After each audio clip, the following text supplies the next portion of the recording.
الحمد للہ وکفا وسلام علی عبادہ الذین اصطفی اما بعد۔ ہر انسان کی دنیا کے اندر یہ فطری خواہش ہوتی ہے کہ نکاح کے بعد اللہ رب العزت مجھے اولاد کی نعمت عطا فرمائے۔ تو اولاد کی نعمت کا حصول یہ ایک تمنا، اور اس کے بعد دوسری تمنا یہ ہوتی ہے کہ یہ اولاد نیک بن جائے۔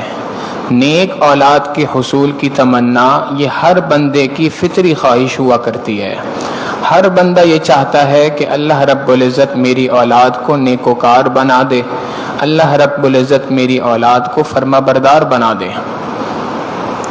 یہ اولاد نیک کیسے بنتی ہے، اس سے متعلق دو واقعات کو آج کی اس مجلس میں ذکر کرنا ہے۔ ایک شخص تھا، اس کا نام تھا مبارک نامی یہ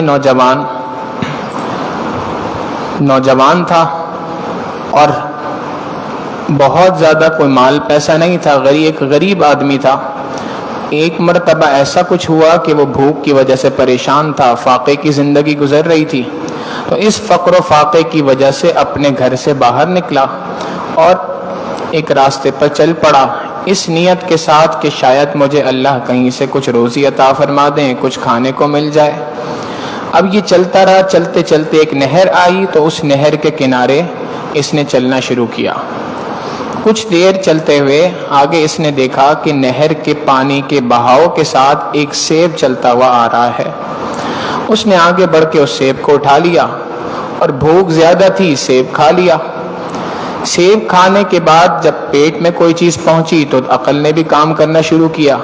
ذہن میں یہ بات آئی کہ یہ سیب میرا تو نہیں تھا، پتہ نہیں کس کی ملکیت تھی، کس کے باغ کا سیب تھا، میں نے بغیر کسی اجازت کے اس چیز کو اٹھا لیا اور اٹھا کے کھا لیا۔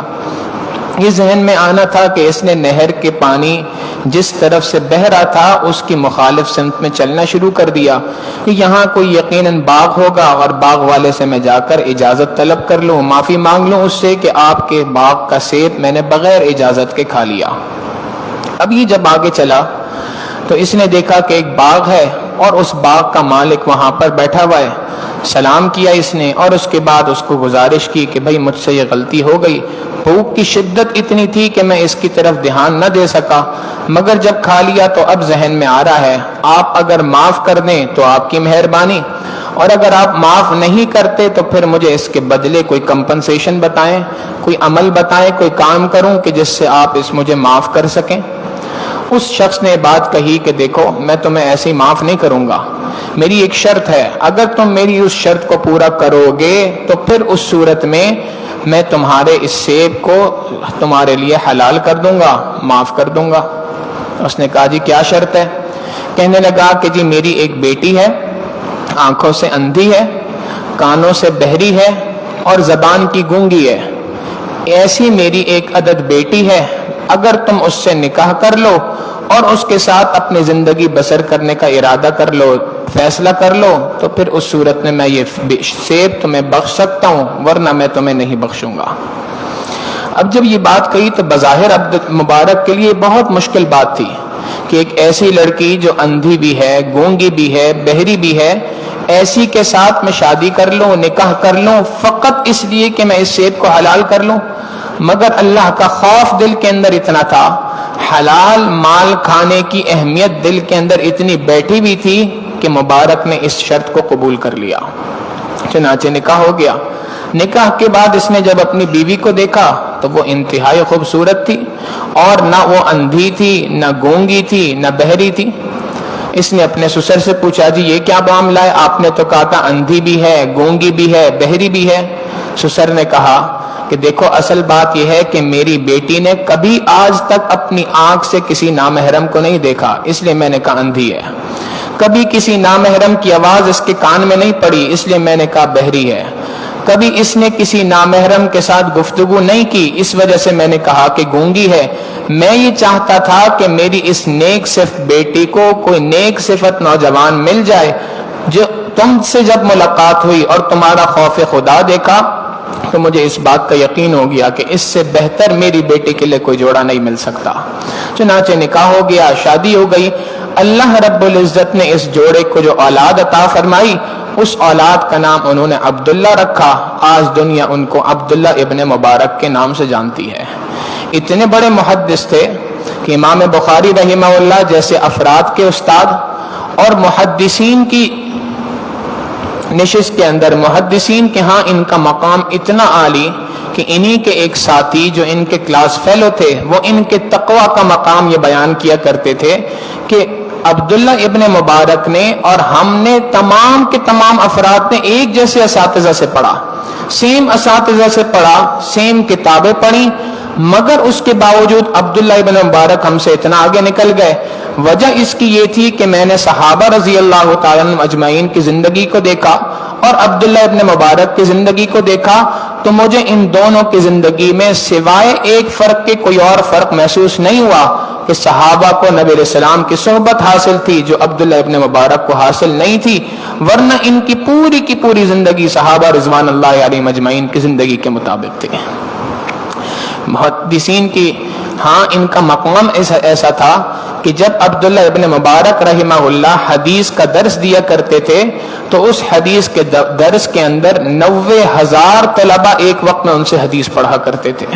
1200 مکبرین ہوا کرتے تھے جو ان کی آواز کو آگے پہنچاتے تھے۔ ہم آج کے زمانے میں وہ کہہ سکتے ہیں کہ عبداللہ ابن مبارک رحمہ اللہ کے حدیث کے درس میں 1200 اسپیکر لگے ہوا کرتے تھے۔ تو حقیقت یہ ہے کہ اتنی نیکی والی زندگی، ایسی نیک اولاد اللہ نے عطا فرمائی، اس کے پیچھے بنیادی وجہ ماں باپ کا خود نیکی اور تقوی کی زندگی گزارنا تھا۔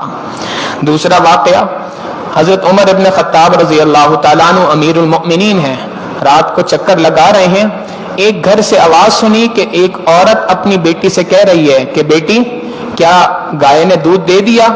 اس نے کہا جی دودھ تو دے دیا ہے لیکن دودھ پورا نہیں دیا۔ اس نے آگے سے کہا کہ اگر دودھ پورا نہیں دیا تو پانی ملا دو، اس لیے کہ صبح کو جو تمام لوگ ہم سے دودھ کا مطالبہ کریں گے وہ تو پوری کوانٹٹی مانگیں گے، ہم کوانٹٹی کیسے پورا کریں گے، لہٰذا پانی ملا دو۔ اس نے کہا اماں آپ کو نہیں معلوم امیر المؤمنین نے منع کیا ہے؟ تو ماں نے جواب دیا کون سا امیر المؤمنین، عمر تجھے دیکھ رہا ہے اس وقت پہ؟ تو اس لڑکی نے جواب دیا عمر نہیں دیکھتا تو کیا ہوا، عمر کا خدا تو دیکھتا ہے۔ عمر ابن خطاب رضی اللہ تعالیٰ عنہ کا جملہ اتنا پسند آیا کہ اگلے دن اپنے بیٹے کے نکاح کا پیغام اس لڑکی کے لیے بھیجا۔ ان کا نکاح ہو گیا اور ان کے نکاح کے بعد اللہ نے ان کو اولاد عطا فرمائی اور انہی کی نسل کے اندر ایک شخص کو پیدا فرمایا۔ یہ جو خاتون تھیں جنہوں نے کہا کہ عمر نہیں دیکھتا، عمر کا خدا تو دیکھتا ہے، یہ عمر ابن عبدالعزیز رحمہ اللہ کی نانی بنی۔ تو اگر والدین خود نیکی تقوی کی زندگی گزارتے ہیں تو اولاد خود بخود نیکوکار بن جاتی ہے۔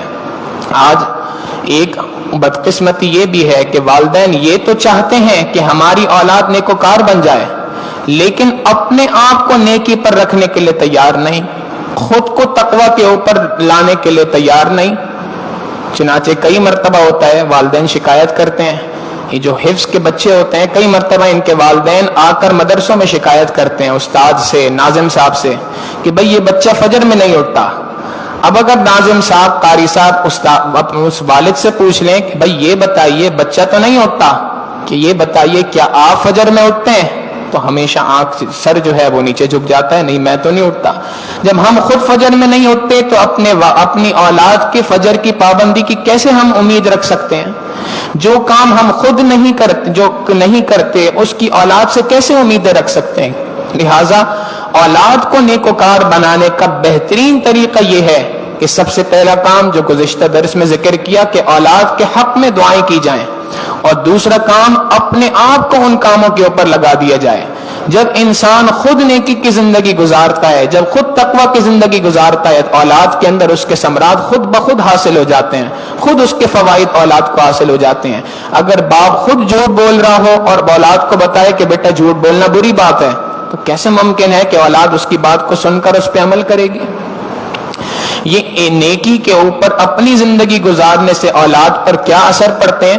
ایک واقعہ سورہ کہف کے اندر اللہ رب العزت نے ارشاد فرمایا کہ حضرت خضر علیہ السلام نے دو یتیم بچے تھے، ان دو یتیم بچوں کا ایک جگہ پہ خزانہ دفن تھا، اس خزانے کے اوپر کی جو دیوار تھی وہ دیوار ٹیڑھی ہو گئی تھی، اس دیوار کو سیدھا کر دیا اور موسیٰ علیہ السلام کو بتایا کہ اس کے نیچے ان کا خزانہ دفن ہے، جب یہ بچے بڑے ہو جائیں گے تو پھر اللہ رب العزت اس خزانے کو ان کے حوالے فرما دیں گے۔ میں نے آج ان کی مدد کی اور ان بچوں کے خزانوں کو محفوظ کر دیا۔ یہ سارا عمل میں نے کیوں کیا؟ بغیر کسی اجرت کے۔ وَكَانَ أَبُوهُمَا صَالِحًا، اس لیے کہ ان کے والد نیکوکار آدمی تھے۔ مفسرین نے لکھا کہ ایسا نہیں تھا ان کا باپ کوئی بہت بڑا اللہ کا ولی تھا، بلکہ ان کی 7ویں پشت کے اندر ایک نیک اللہ والے گزرے تھے۔ ان ایک نیک اللہ والوں کے گزرنے کی برکت سے 7ویں نسل کے اللہ رب العزت مال کی حفاظت فرما رہے ہیں۔ مفسرین نے یہاں پہ ایک دوسری بات لکھی، اور وہ یہ کہ جب ایک اللہ والے کی 7ویں نسل کی اللہ رب العزت مال کی حفاظت فرماتے ہیں تو کیا اگر ایک شخص نیکی پر، تقوی پر، پرہیزگاری پہ زندگی گزارے گا، اللہ رب العزت اس کی 7 نسل کے ایمان کی حفاظت نہیں فرمائیں گے؟ کیا یقیناً فرمائیں گے۔ لہٰذا ہم اگر اپنی اولاد کو نیکی کے اوپر رکھنا چاہتے ہیں، نیک بنانا چاہتے ہیں، تربیت ان کی کرنا چاہتے ہیں، تو پہلا کرنے کا کام کہ ان کے حق میں دعائیں کریں، اور دوسرا کرنے کا کام کہ اپنے آپ کو نیکی کے اوپر چلائیں۔ جس بات کی آپ امید رکھتے ہیں کہ میری اولاد یہ کام نہ کرے، سب سے پہلے اپنے گریبان میں جھانکنے کی ضرورت ہے۔ کہیں میں اس کام کے اندر ملوث تو نہیں؟ کہیں میں اس گناہ کے اندر ملوث تو نہیں؟ کہیں میں اس برائی کے اندر ملوث تو نہیں؟ اگر ہوں تو مجھے سب سے پہلے اپنی جان اس سے چھڑانی پڑے گی، سب سے پہلے اپنے آپ کو نیکی پہ لانا پڑے گا۔ اللہ رب العزت اس کی اثرات کی برکت سے میری اولاد کو بھی متقی نیک بنا دیں گے۔ اللہ رب العزت سے دعا ہے کہ پروردگار عالم ہمیں ان باتوں پر عمل پیرا رہنے کی توفیق عطا فرمائے۔ وآخر دعوانا ان الحمد للہ رب العالمین۔